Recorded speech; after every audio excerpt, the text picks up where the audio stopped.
Hello guys, welcome back to Mr. Cloudbook channel. Today is the day 55 of the Kubernetes Masterclass, and in this video I am going to explain about the security context in the Kubernetes as a kid-friendly way. Let's go here. So first of all, we have to understand about the security context. So in the yesterday's video, I'll explain how did we use the simple way of doing the image scanning and all for your Kubernetes cluster. And if you go to the configure security context for the pods and the container, and a security context defines privileges and access control for the settings of your pod or a container.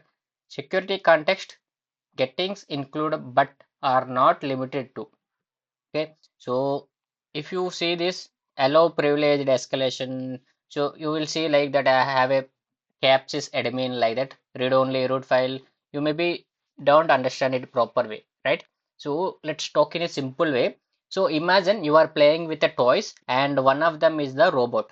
You don't want the robot to do bad things like breaking your other toys while it's running around, right? You can give the robot some rules or a permission about what it can do and it can't do. These rules keep your toys safe and ensure everyone is playing very nicely. In Kubernetes, a security context is like giving a rules of behavior to a pod or a container. It tells the pod or container things like who it is, its user identity, what it's allowed to do, permissions and everything, what it's not allowed to, what are the restrictions and everything, how it should play in its environment, like example in the sandbox like that. So Kubernetes containers all run inside a pod, and these pods typically need some guidelines on how they should behave within the system. A security context helps control the settings like user ID, access, and whether containers can do powerful things or like act as the admin of the toy box like that. So what can security context can do? Some examples of things that security context controls run as a specific user or a group. Think of it like saying this robot is just a delivery guy. It can't pretend to be the boss. Okay, that is one of the run as a specific user or a group. Default user IDs might have the more power, and you might not want every container to have those powers. With a security context, you can specify which user ID, group ID the container should use. So we can give the IDs as well. We will talk in this one, and you can see that here as well. So run as user, we are giving the ID, run as group 3000, FS group 2000 like that. So 4000 like that in privileged mode. So if you see here, there is a allow privileged escalation and privilege escalation, right? So we have to understand privileged mode. Privileged mode, and you can see it from if there is an anyway, yeah, here privileged escalation, and you can see it from here allow privileged escalation. Privileged mode is like giving your toy robot superpowers to control the entire room. You often don't want this allowed you because it can be dangerous. Security context allows you to control whether a container gets these powers or not. Okay, file permission. Imagine you let robot to the cookie jar, or but you don't want it to actually eat the cookies. Are right. Okay, so you pod want to read access, but don't need the access for writing. Okay, you can control access permission for containers with the security context. So we can restrict the certain capabilities. Let's say your robot does not need fly or a dig tunnels while it's playing. You can restrict extra powers like capabilities by providing like this. See, these are the capabilities we will talk in the. If you go down, there is a capabilities will be there for particular pod. What can be we can do. So you will get one of this question in your CK exam as well. So and if you go down, there is capabilities here, security context and capabilities. So we can restrict them and we can give them like that. So that is also possible with the help of the security context. Run containers as read only. You could say this container is only allowed to look at data but not change it. This makes apps more secure and prevents change they are not supposed to do the make. Linux security modules like Selunix, AppArmor. We can use AppArmor as well. So you can see it from here. Seconf profile as a container and AppArmor set the AppArmor profiler for the container. So this is good one.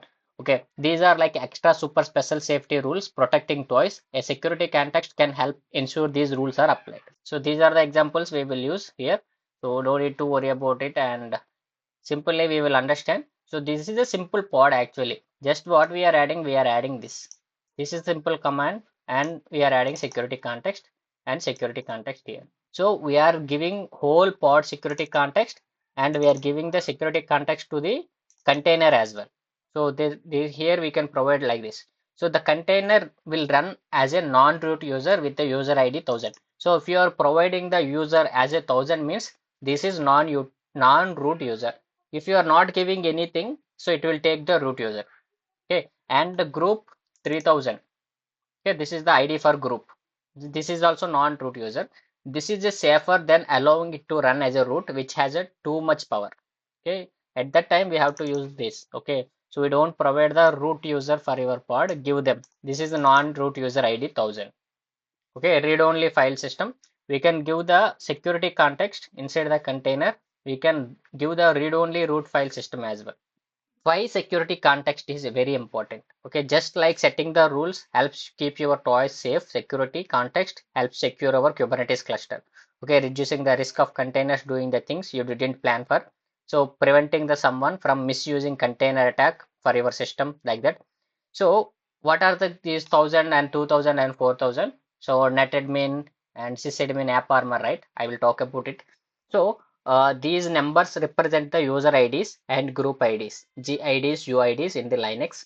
So when security context mention these values, they define which user group container process will run as. So containers typically run as the root user, UID equals to 0 by default unless specified otherwise. However, granting the containers root user is a too much power, so don't provide it. So use the non-root IDs like 1000, 2000, 3000 like that. Okay, use group per ID. Okay, so run as group 3000 means container process belong to the group ID with 3000. So 1000 means not non-root ID. I mean, like we can say it as a non-owner, can only access files process like that. So what are the system capabilities like? The Linux capabilities are fine-grained privileges that let you give the container certain powers without giving the full root access. So if you add a net admin, okay. So if you go down a little bit, so we already showed it, right? This is the one capability I'm adding it to this particular pod.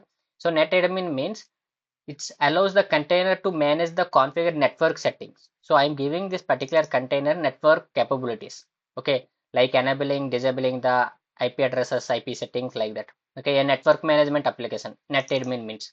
Sysadmin means it grants more advanced permissions, which are it's very powerful. Should be used cautiously. Sysadmin and system. So ch1, so we can give the probability like ch1, changing the ownership of the files and everything.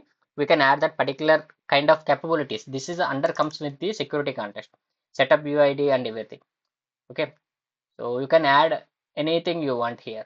Okay, these are all the simple examples. I don't want to go into the detail, but why app armor? Imagine you gave a toy containers to instructions like you cannot open the bedroom door, even if the toy has a physical ability to open the doors. It is denied by the app armor. So even if you are providing the capabilities, so we can be denied it by the app armor rules. Okay, UIDs and capabilities. Why all these matters means, so we have to make sure everything is properly well defined while using these all capabilities and security context. So better to try these examples. These are all simple examples. I'm not going to explain in a detailed way, but this is a simple pod. So instead of running this particular pod with the root user, we are restricting into the non-root user. And as a group, we are mentioning non-root group, and we are just using simple images, and we are providing the allow privileged escalation false. So the pod security context contains run as user like that. So we can just check this as well. So UID, GID, group ID, groups 3000, 4000 and 5000. So these are all about the security context and contextability. So you can just use this and they will ask simple question, try to add it and like that. So you can just add it as well. Okay. So these are all simple, and app capabilities you can add like this, and secomp like that. Security context you can add like this. Profile you can create one profile, and container app armor profile like that. So in the user you have to provide like this. Okay, so say SEO Linux labels to a container, to assign a SEO Linux labels to container like that. Okay, so these are all the configure the security in your Kubernetes. Okay, this is very important pod and container configuration security context as well. Okay, so this is a simple understanding of the concept. If you want to try it, so try it. So try to apply it, and we see the differences, how it will get without adding the system capabilities, system security context like that. So try to explore it more. Try to use this particular 1000 user IDs and group IDs for your pods. Okay, for giving the not root access, but giving the non-root access. Okay, so I hope you understand about the security context. So not giving the root access to particular Kubernetes pods and everything. Okay. So I hope you understand about the security context, and we will talk about more in the upcoming sessions.